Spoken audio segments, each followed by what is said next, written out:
मैं आज बुनियादी तौर पे इमरान खान साहब की जब हुकूमत आई और उन्होंने बड़े बड़े जो है वो कंटेनर पे खड़े होकर वादे किए थे कि वो पाकिस्तान की इकॉनमी को जो है वो इस हालत में लेकर जाएंगे कि बाहर से लोग आकर यहाँ पे जो है वो नौकरी की तलाश के लिए आया करेंगे। तो पहले जो 2 साल हैं उनकी जो इकनॉमिक परफॉर्मेंस है उसके बारे में जो है वो बात करूँगा। Press the bell icon on the YouTube app and never miss another update.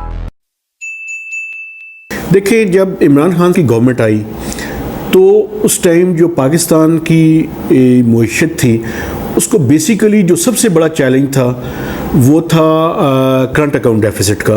आपका जो है वो डॉलर इनफ्लोज जो है वो कम थे और आउटफ्लोज जो है वो ज़्यादा थे, और उस वजह से जो है वो हुकूमत को जो है वो इसके अलावा तो कोई ऑप्शन नहीं था कि वो IMF के पास जाते।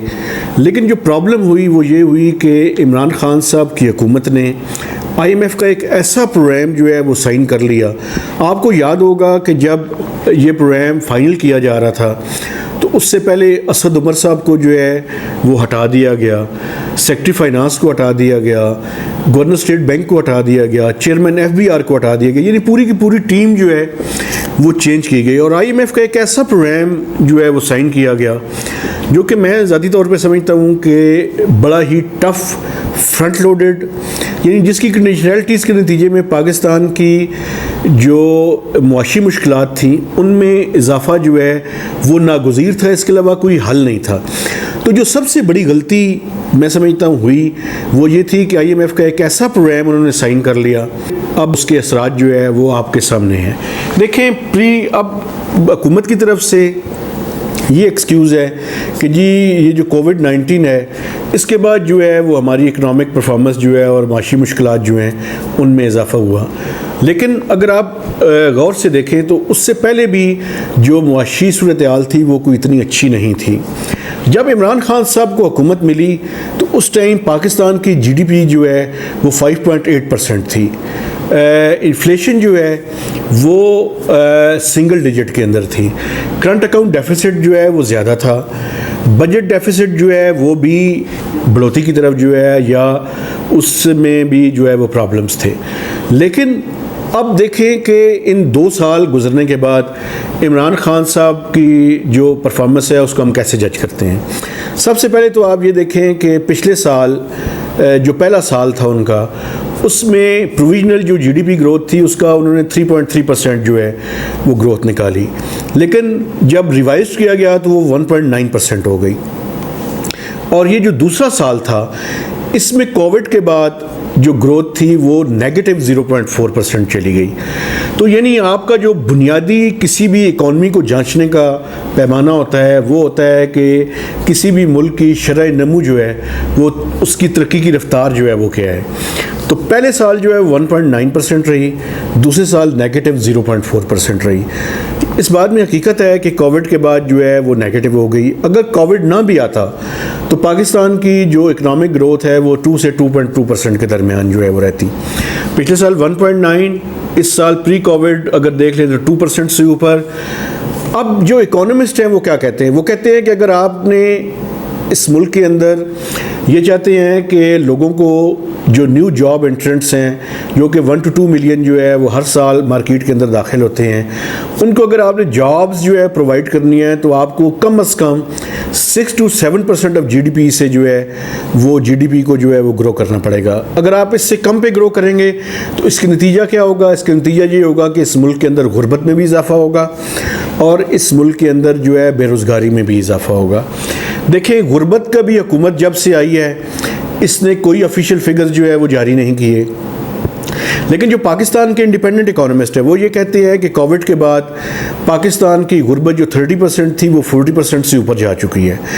और इसी तरह बेरोज़गारी जो है उसके अंदर जो लेटेस्ट एस्टिमेट्स हैं जो कि डॉक्टर हफीज़ पाशा ने किए हैं और जिनको सब क्रेडिबल जो है वो इकोनॉमिस्ट समझते हैं, उनका एस्टिमेट ये है कि 50 मिलियन लोग बेरोज़गार हो चुके हैं। तो तो ये पाकिस्तान में बड़ी यूनिक किस्म की सिचुएशन है, इतनी बुरी हालत कभी भी नहीं हुई थी।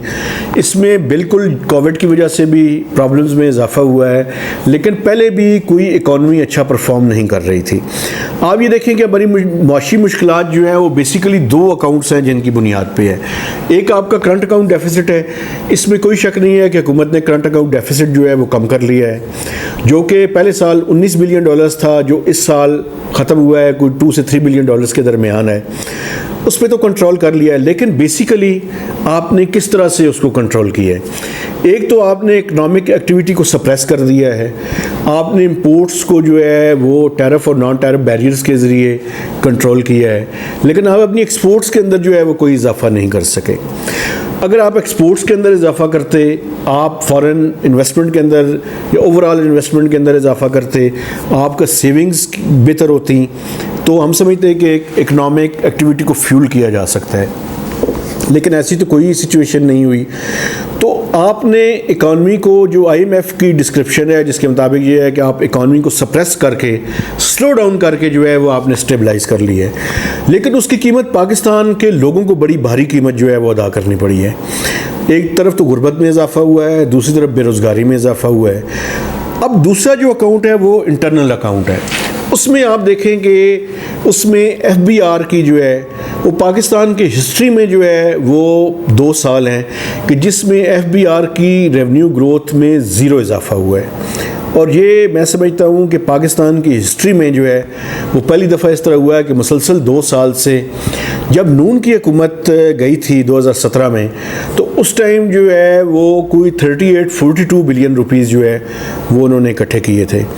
जो PTI का पहला साल था उसमें 38-32 यानी 10 बिलियन नून के मुकाबले में कम इकट्ठे किए, और जो अभी ये साल जो है वो ख़त्म हुआ है उसमें भी कोई 38-80 बिलियन रुपीज़ जो है वो तकरीबन जो है वो FBR ने जो है वो जमा किए हैं। तो बेसिकली ग्रोथ जो है वो ऑलमोस्ट ज़ीरो है। और ये आप ये देख लें कि हमारे 2 सालों में जो एक्सपेंडिचर्स हैं वो हर साल जो है 15-20% उनमें इजाफा हो रहा है, और जो हमारे रेवेन्यूज़ हैं वो ऑलमोस्ट फ्लैट है। तो ये एक इकनॉमिक सिचुएशन जो है वो इस चीज़ की मुतकाज़ी है कि हम इस तरह का कंसेंसस मुल्क के अंदर डेवलप करें कि हम रेवेन्यूज़ में इजाफा करें, एक्सपेंडिचर्स जो हैं अगर उनमें इजाफा जो है वो ज़रूरी है तो वो इस हद तक इजाफा ना हो जितना कि रेवेन्यूज़ के अंदर इजाफा हो, ताकि जो हमारी फिस्कल साइड है वो सस्टेनेबल हो। क्योंकि अभी जो सिचुएशन है, अगर इसी तरह से अगले 3 साल के अंदर भी ये इसी तरह से चलाने की कोशिश की गई तो पाकिस्तान जो है वो मैं समझता हूँ कि एक डिज़ास्टर की तरफ जो है वो बढ़ रहा है। और चूँकि उसकी वजह ये है कि हमारे, आप सिर्फ इससे अंदाज़ा लगा लें कि जो पेंशन का बिल है इस साल वो आपकी सैलरी से तकरीबन एक्सीड कर चुका है। तो अब अगले अगर और प्रोविंसेस का अगर आप साथ मिला लें तो प्रोविंसेस और फेडरल गवर्नमेंट का जो सिर्फ पेंशन का बिल है वो 1 ट्रिलियन जो है वो हो चुका है, और अगले 3 से 5 साल के दौरान ये 2 से 3 ट्रिलियन के दरमियान जो है वो पहुंच जाएगा। तो आपके रेवेन्यूज़ अगर उनमें ग्रोथ नहीं होगी तो ये एक्सपेंडिचर जो है वो उनको कैसे मीट किया जा सकेगा।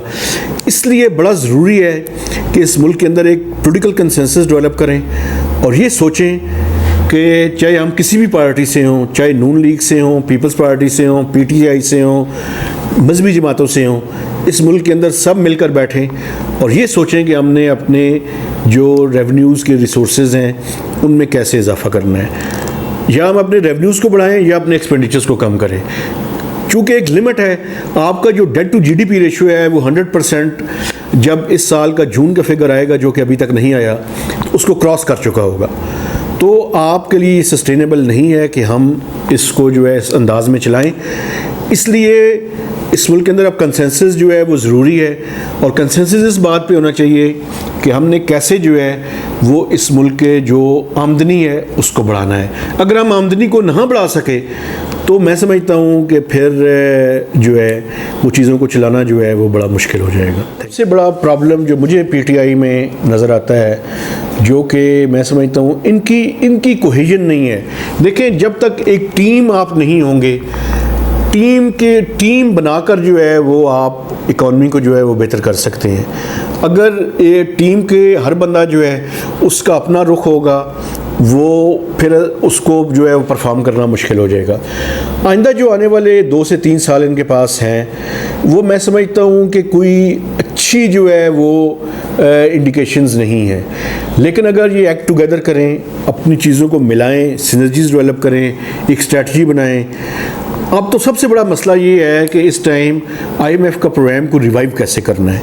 आईएमएफ को प्रोग्राम को रिवाइव करने के लिए आपको कम से कम 25 से 30% बिजली की कीमतें बढ़ानी पड़ेंगी, आपको गैस की कीमतें बढ़ानी पड़ेंगी, आपको जो है वो एफबीआर के जो रेवेन्यूज़ पहला महीना जो है वो बड़ा अच्छा हुआ है, उनके रेवेन्यू जो है वो पहले महीने में 57 बिलियन ज़्यादा हुआ है। लेकिन ये अभी प्री मैच्योर है उनकी परफॉर्मेंस का। 3 महीने के बाद जो है वो पता चलेगा कि एफबीआर की परफॉर्मेंस जो है वो किस सिमत में जा रही है। तो जीडीपी ग्रोथ जो है वो जो इंटरनेशनल फाइनेंशियल इंस्टीट्यूशंस हैं वो भी ये कह रहे हैं कि अगले साल जो है वो maximum 1% of GDP 1% of GDP से ग्रो जो है वो कर सकता है। डॉक्टर हफीज़ पाशा की अभी जो स्टडी आई है वो कहते हैं कि प्लस 0.5% ऑफ जीडीपी जो है वो ग्रो करेगा। तो इसके नतीजे में आइंदा आने वाले 1 से 2 साल जो हैं उसमें जो है वो आम आदमी की मुश्किलात में जो है वो तो इजाफा जो है वो मैं देख रहा हूँ। अगर आपका ग्रोथ जो है वो कम होती है तो उसका अल्टीमेट रिजल्ट ये होता है कि आपका बेरोज़गारी में भी इजाफा होगा और आपका जो है वो गुर्बत में भी इजाफा होगा। और अभी आप ये देखें कि अभी जो रिसेंटली इन्फ्लेशन के नंबर्स हैं जो कि मैं समझता हूँ बहुत ही ज़्यादा यानी तशवीशनाक हैं कि एक दफ़ा फिर जो है इन्फ्लेशन जो है वो ऊपर जाना शुरू हो गई है। जुलाई में जो है वो इन्फ्लेशन जो है उसके अंदर खातर खा इजाफा हुआ और उसकी बुनियादी तौर पे 2 वजूहात हैं। एक तो आपकी फूड की प्राइसेस जो है वो बढ़ रही हैं और दूसरा जो आपकी फ्यूल आपने पेट्रोल की यकदम एक जर्क में जो है वो 20 से 25 रुपए जो है वो जो इजाफा किया था, तो उसके असरात जो हैं वो इन्फ्लेशन की बढ़ने की सूरत में जो है वो नज़र आने शुरू हो रहे हैं। और दूसरा जो मैं समझता हूँ इस टाइम चैलेंज है हुकूमत के लिए, वो फूड सिक्योरिटी जो है वो एक चैलेंज है। वो इस वजह से चैलेंज है, पाकिस्तान जो है वो वीट में और जो बुनियादी खाने पीने की चीज़ें हैं उनमें सेल्फ सफिशिएंट हो चुका था। लेकिन आपने देखा है कि वीट की प्राइसेस जो है वो बढ़नी शुरू हो गई हैं, चूँकि उसमें एक तो वीट की प्रोडक्शन जो है वो इस साल कम हुई है, दूसरा जो है होर्डिंग का इशू है, और तीसरा ये है कि हुकूमत टाइमली डिसीजंस नहीं कर पा रही। तो उसकी वजह से जो है वीट की प्राइसेस भी जो हैं उसकी शॉर्टेज भी है और उसकी प्राइसेस भी बढ़ रही हैं। आपसे गुजारिश है कि अगर आपने अभी तक हमारा चैनल सब्सक्राइब नहीं किया तो अभी सब्सक्राइब का बटन दबाएं और साथ ही बेल आइकन भी दबा दें ताकि आपको हमारी हर नई आने वाली तहकीकाती स्टोरी का पता चल सके।